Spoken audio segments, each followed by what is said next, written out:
Very good morning, modern champs. How are you all? I hope you all are good and you all are safe also.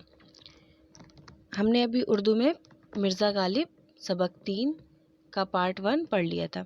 अब हम part 2 में देखते हैं क्या पढ़ने वाले। पार्ट 2 में इसकी स्टोरी आगे रीड करेंगे और होमवर्क में देखेंगे क्या करना है। Okay everyone, let's open your book. Open page number 13। Class open page number 13। Page number 13 open करने के बाद हम रीडिंग स्टार्ट करते हैं। जहाँ तक हमने रीडिंग कर ली थी उसके आगे हम रीडिंग करते हैं। ओके, हमने यहाँ तक रीडिंग कर ली थी कि साहब तर्ज की हैसियत से मशहूर हैं। गालिब ने अपनी ज़िंदगी में बहुत गम और परेशानी उठाई। बहुत गम और परेशानी उनको मिली ना, कि बचपन में उनके फादर की डेथ हो गई, मतलब उनके अब्बा का इंतकाल हो गया। उसके बाद चाचा ने परवरिश की, फिर लास्ट आखिरी वक्त में पेंशन भी बंद हो गई थी। बहुत सारी परेशानी थी और लाइफ में भी उनके बहुत परेशानी थी। आगे देखते हैं। नेक्स्ट है हमारा, नेक्स्ट पेज ओपन करिएगा, पेज नंबर 14। पेज नंबर 14 पे स्टोरी रीड करते हैं। लेकिन फिर भी वो बहुत खुश व खुर्रम रहते थे। मतलब इतनी परेशानी के बावजूद भी वो हमेशा खुश मिजाज रहते थे। जो शख्स गालिब से मिलता था वो उनका दोस्त हो जाता था। जो भी उनसे मिलता उनका दोस्त हो जाता। उनका मिजाज इतना अच्छा था, उनका नेचर इतना अच्छा था। हिंदुस्तान के कोने कोने में इनके दोस्त थे। जिस भी इंसान का नेचर अच्छा होगा उसके दोस्त तो बनेंगे ही ना। तो हिंदुस्तान के हर कोने में उनके दोस्त थे। क्यों? सिर्फ उनके नेचर की वजह से, उनके शेर व शायरी के तरीके की वजह से। आगे रीड करते हैं। जो मुख्तलिफ मज़हबों से ताल्लुक़ रखते थे। मुख्तलिफ़ मज़हबों से मतलब कि जो अलग अलग मज़हब के लोग थे। सिर्फ मुस्लिम ही नहीं थे कि सिर्फ मुस्लिम है, मिर्ज़ा गालिब नाम है तो सिर्फ मुस्लिम दोस्त थे, बल्कि इनके दोस्त दुनिया के कोने कोने में और हर मज़हब से इनके दोस्त थे। हिंदू, मुस्लिम, सिख, ईसाई, हर मज़हब से, ठीक है, ताल्लुक़ रखते थे। आगे रीड करते हैं। गालिब का ज़्यादा वक्त ख़तों को पढ़ने और इनका जवाब लिखने में गुज़रता था, क्योंकि उनके बहुत दोस्त थे। दुनिया के कोने कोने में उनके दोस्त थे। उनकी शेर व शायरी बहुत मशहूर थी, तो उनके पास ख़त आया करते थे। तब फ़ोन का ज़माना तो था नहीं कि कॉल कर लिया, है ना। तब लेटर चलते थे, तो लोग उनको लेटर लिखते थे, ये उन ख़तों का जवाब लिखते थे। लेटर को ही ख़त बोलते हैं। आगे रीड करते हैं हम। मिर्ज़ा गालिब की गुफ्तगू बहुत दिलचस्प होती थी। मतलब गुफ्तगू का मतलब होता है बात करने का तरीका, गुफ्तगू, ठीक है। इनकी बात बहुत हाजिर जवाब थी। वो बादशाह के हुजूर में भी खामोश नहीं रहते थे। मतलब कि बादशाह के सामने भी ये खामोश नहीं होते थे। इनके हाजिर जवाब और खुश मिजाज वाला नेचर रहता था, तो ये जवाब ज़रूर देते थे हर बात का। मिर्ज़ा गालिब को आम का फल बहुत अच्छा लगता था और वो बहुत तनावल करते थे। मतलब कि खाना पसंद करना, यानी आम का फल उनको बहुत पसंद था और उसको खाते भी थे बहुत शौक़ से। एक मर्तबा आमों के मौसम में बहादुर शाह मिर्ज़ा गालिब और दीगर मुसाहिबीन के साथ अपने ख़ास बाग में टहल रहे थे। मतलब कि बहादुर शाह ज़फ़र जो कि वहाँ उस वक्त बादशाह थे, वो मिर्ज़ा गालिब और भी बहुत से साथियों के साथ, मुसाहिबीन के साथ आम के बाग में टहल रहे थे।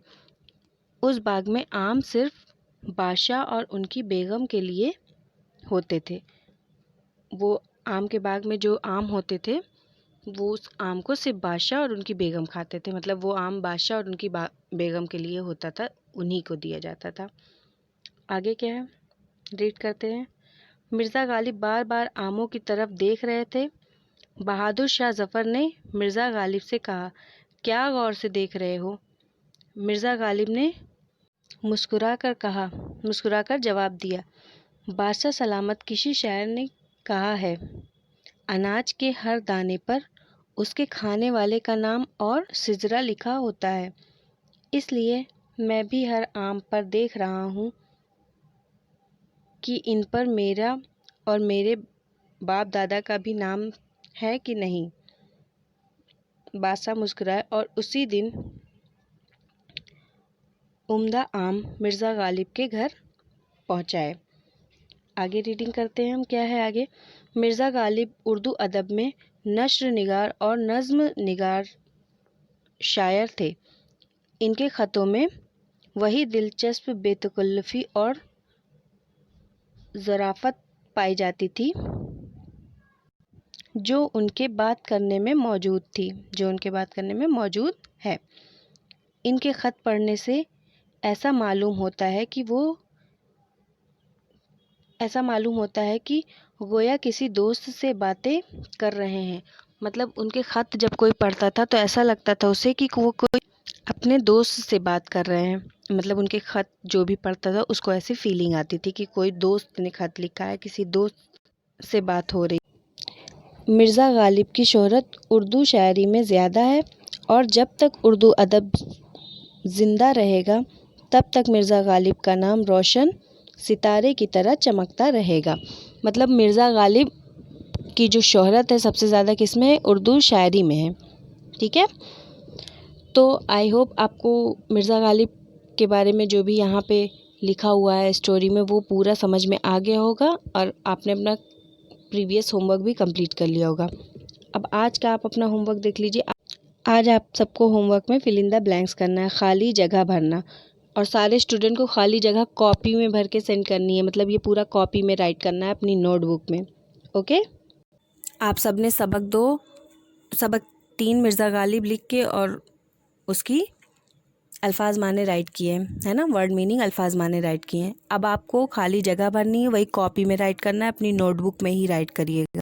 पहला है आपका कि मिर्ज़ा गालिब डैश में आगरा में पैदा हुए थे। तो यहाँ पे जिस सन में पैदा हुए थे वो सन लिखना है। क्या था वहाँ पे?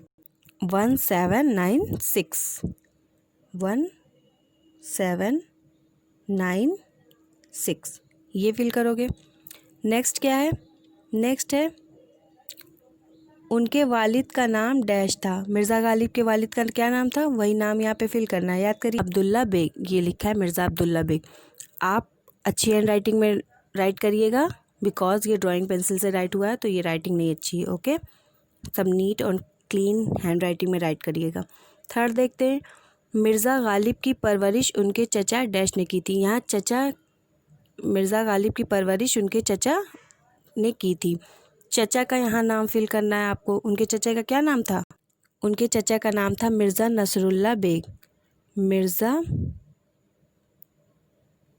नसरुल्ला बेग, ठीक है, बेग था। आगे फोर्थ क्या है? मिर्ज़ा गालिब उर्दू अरब में डैश के लिए मशहूर थे। मिर्ज़ा गालिब जो है उर्दू अदब में किस चीज़ के लिए फ़ेमस थे? नस्र निगार और नज़्म निगार के लिए फ़ेमस थे।